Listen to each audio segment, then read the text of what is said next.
to write, you know, all the positive news, all the positive stories that they can come up with, no? Hindi lamang po on tourism, but, you know, on the country as a whole. All right. How about the medical tourism? Can we talk about this as well? Well, medical tourism is one of the segments that we're looking into dahil unang-una, nakikita po natin that this is a fast-growing and lucrative market segment. Second, and this is the more important aspect, ang lamang po ng Pilipino, yung caring attitude natin. Dahil ang mga Pilipino po maalaga. Totoo po. So kahit na hindi ito negosyo, gusto talaga nating mag-alaga eh. Di ba? Innate na talaga. Innate yan eh. No? Lagi nating tinatanong, okay ka ba? Kumusta ka ba? Meron ba akong pwedeng gawin? May kakanta pa dyan. Kakantahan niya yung pasyente. It's more fun. It's more fun in the hospital. Hospital in the Philippines. Okay. Sige. Tayo, final break lang tayo, tapos babalikan natin yung dalawang guest natin. Babalik po kami. All the stars talk to Lloyd and Lumber.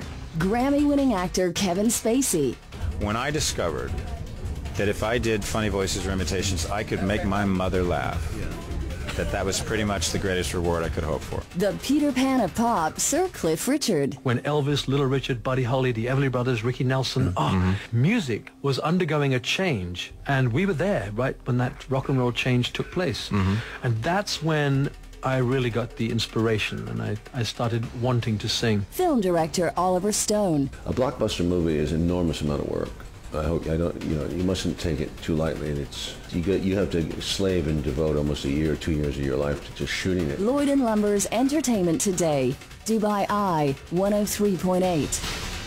Top DVD, 2 mobile phone, camera at washing machine. Kukunin ko ang mga yan. Nanalo ka ba sa loto? Oo, sa potluck promotion ng Grand Mall, bumili lang ng 50 dirhams at makakakuha ka ng libreng regalo. Ang lucky ball na may 200,000 na regalo ay naghihintay sa mga kagustuhan mo. Sa bawat pagbili mo sa Grand Mall, mananalo ka ng Grand ME points at mga libreng regalo. Meron din mga Pilipinong pagkain sa Grand Mall outlet. Sisitahin lang ang Grand Mall sa Al-Quds, Al-Khail at Jebel Ali ngayon. Grand Hypermarkets, where shopping meets satisfaction.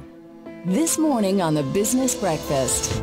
The Business. Gold expert Dr. Paul Walker, who is the global head of precious metals for Thomson Reuters. The word safe haven is thrown around a lot when it comes to gold. Put this myth to rest once and for all. Gold, in my view, is not a safe haven asset. If it's a safe haven, surely it should go up when there is a big risk-on event. The Banter. The basket used to track price rises here in the UAE is going to be reviewed really closely next year, according to the National. Funny enough, the UK basket gets rejigged. People buying more baby wipes in the UK. I can understand that. Randomly, I can tell you the UK is the largest user of makeup wipes in the whole of Europe. Is it? I don't even know how I know that, but I do indeed know that. And tomorrow, we've got one of the big global VPs from Microsoft in the studio. We're going to be having a chat about what the IT giant plans to do next.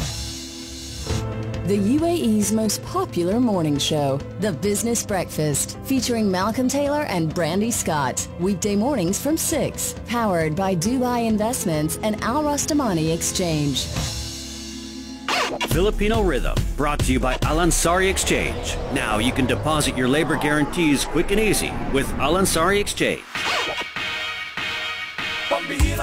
Ito na po pinaka-final segment ng Filipino Excellence in the Middle East. Nandito po sa atin ang ating Assistant Secretary of Philippine Tourism, si Bong Bengson. Sir, about the ATM up to Thursday, sabi mo. So, what time itong visiting hours? Nag-uumpisa po ito ng alas 10 ng umaga at natatapos po ng 6 o'clock ng hapon. Tapos, libre siya? Pag doon po sa makakapag-register, meron pa. Tapos, ang balita ko, may hilot rin doon, libreng hilot. Meron po tayong tinatawag na relaxation zone. We are operating it for the 3rd straight year. Kasama po sa strategy natin na makilala tayo as a haven for wellness. Again, yung special caring. Pero ang hilot, actually libre siya, pero mag-tip naman kayo. Mag-tip naman po. Mag-tip naman. Meron pang isang kakaibang nakita doon, yung juggler. Galing niya. Diba? Yung ano po, ang tawag po natin dyan flair bartender. Ano po yan? World, nagko-compete po yan sa mga world, mga world championship. Ganun na? And you can parang Fridays, yung mga bartenders. And it's really good kasi nung nandun kami kahapon, pati yung katabi nating booth, nakatingin lang sa kanya. Magaling at saka kita nyo naman sa mukha niya. He is having fun. Yes. Talagang more fun. That's very important. It's very important as well. Grabe. Alright. Okay, balik tayo dun sa ating pinag-uusapan kina medical tourism. Anong future nito? Well, we are looking at it. Ang term po na ginagamit namin is health and wellness. Ito po, mas malaki po ang sakop ng health and wellness dahil when you talk about health and wellness, kasama po dito yung mga spa treatment, yung mga masahe, yung ibang pagpapafacial. So ito po isa sa mga isinusulong namin dito po sa National Tourism Development Plan. And we strongly believe that the Filipinos can be competitive. Again, because of our caring and nurturing character. And not only that, kasi marami tayong magagaling na doktor. Totoo na talagang po yan. nag-aral pa sa ibang bansa. Bakit pa sila pupunta sa ibang bansa, sa States or somewhere else? Why not in the Philippines? It's more fun. Ano yung tanong mo, Art? Yung nawala tuloy ako na, yung retire, kasi parang narinig ko yung retirement, ginagawa ng tourism attraction, parang hindi for the Philippines but for other nationalities like Koreans. Ano tong retirement incentives or program ng government? Meron po tayong Philippine Retirement Authority na ngayon po this is now under the Department of Tourism. And ang primary mandate po nito is to promote the Philippines as a retirement paradise. Okay. Kahit na hindi ka Pilipino, di ba? Oo, kasi may hapon dyan eh. So meron po mga incentives yan, no? For those qualified, meron pong maliit na deposito dyan. In exchange, they can stay in the Philippines, no? At meron pong mga may mga iba pa pong mga fiscal incentives na binibigay doon sa qualified so may deposito para sa immigration dito, mag-deposito ka. Okay, yun. Kasama po sa investment. Ginagawa rin po to sa mga ibang bansa. Ang ginawa lang po natin is we made it more affordable para pumasok po itong mga So meron na tayong mga sites, mga retirement homes, ganun? Meron na po. At saka marami na pong ang estimate po namin nasa siguro almost 20,000 na ang mga retirees. Yung mga nagrehistro hindi pa kasama yung mga hindi nagrehistro na bumili na lang ng bahay o ng apartment o ng condominium. So we're only talking about those who enter the country under the PRA framework. PRA. Eto, hindi naman to joke, pero totoo daw to. Sabi daw sa Burnham Park, puros bang Koreano doon eh. Alam mo, sa Baguio. Nung pumunta ako doon mga 3 years ago, ang estimate nila nasa 20,000. Ngayon, people are talking about 30,000, 40,000 Koreans in Baguio. Napakarami po. Dahil magandang klima eh. Saka marami malapit sa kanila. At saka marami sa kanila doon nag-golf. Okay. Hilig nila, no? Okay. Sila kahit umulan, nag-golf daw eh. Ito. Okay. Sige. Mag-final message na tayo muna kay Daisy, then kay Asek Bengson. So, Daisy Sarmiento, isang freelance travel agent and founder ng Filipino Air Travel Association. Final message mo, Daisy? Sa mga gusto pong mag-aral uli sa reservation and ticketing, makokontak niyo po ako sa ito po mobile ko 056-7294-644, or you can go and log into fatainfo@facebook.com. Lahat po ng information nandoon sa events.